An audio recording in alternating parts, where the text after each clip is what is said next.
Don't forget to subscribe and leave a comment on this video saying I subscribed. Let's get into it.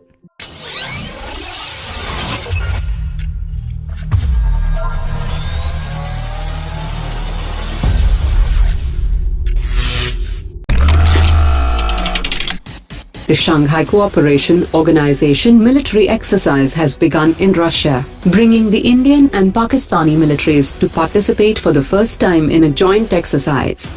The 6-day exercise will continue till the 29th of August at Chelyabinsk in Russia. According to latest reports, Indian Army has defeated their Pakistani counterparts in the final round of a volleyball game in Russia. The match was a part of an 8-team tournament, in which the Indian Army's Rajput regiment emerged as the winner.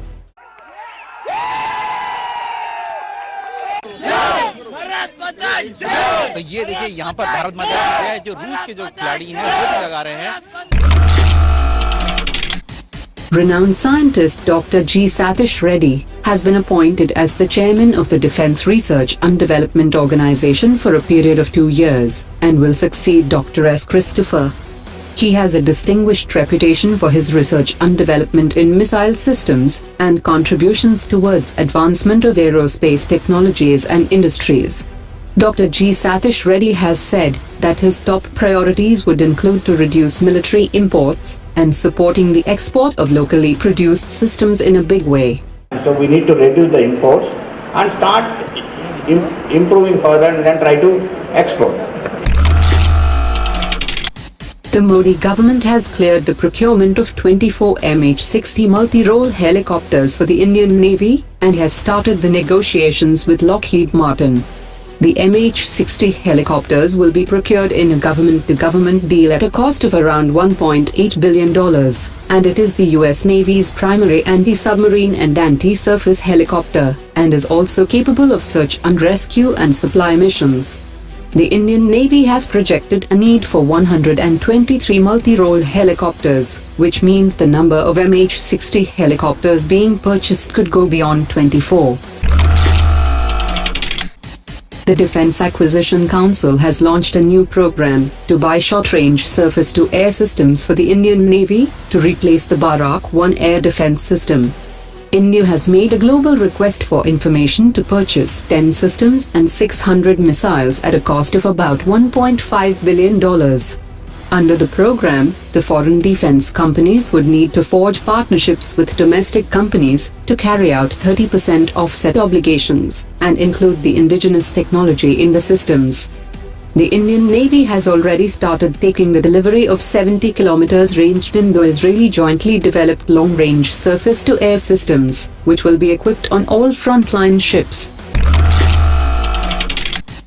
According to media reports, Russia's 5th-generation Su-57 fighter jets will have enhanced artificial intellect capabilities, bringing the aircraft one step closer to the 6th-generation unmanned aircraft. The aircraft will also have fully automated control systems, as well as vision and guidance systems. The Russian defense minister has reported that the tests of the new cruise systems had been conducted successfully using the Su-57. Tata Motors has announced the rollout of the 1,500th milestone SUV made for the Indian Armed Forces. The milestone vehicle was rolled out of the company's manufacturing plant and is part of the 3,192 vehicles that the company is supplying to the Indian Army, and the company will soon complete 50% of its delivery target. The Ministry of Environment has granted the environmental clearance to DRDO for setting up a test launch facility in the Krishna Wildlife Sanctuary. The technical facility will come up in the 130.15 hectares, while the test facility will be developed in the 6.07 hectares of the area by spending nearly 1,000 crore rupees. From October 2018, all the trucks entering from Pakistan into India will be scanned in the country's first full-body truck scanner at the integrated checkpost, from where 130 trucks come from Pakistan on a daily basis. The Port Authority of India will be installing the scanner, and the system will be imported from the US. India and France will start the work on launching a constellation of maritime surveillance satellites in 2019, which will be designed to cover the Mediterranean Sea to the Indian Ocean and parts of the Pacific Ocean and the Atlantic Ocean, keeping in mind the interests of both the countries, and the number of satellites required in the constellation will be decided after a joint study. India and France had signed a joint vision for space, for strengthening cooperation between the space agencies of both the countries.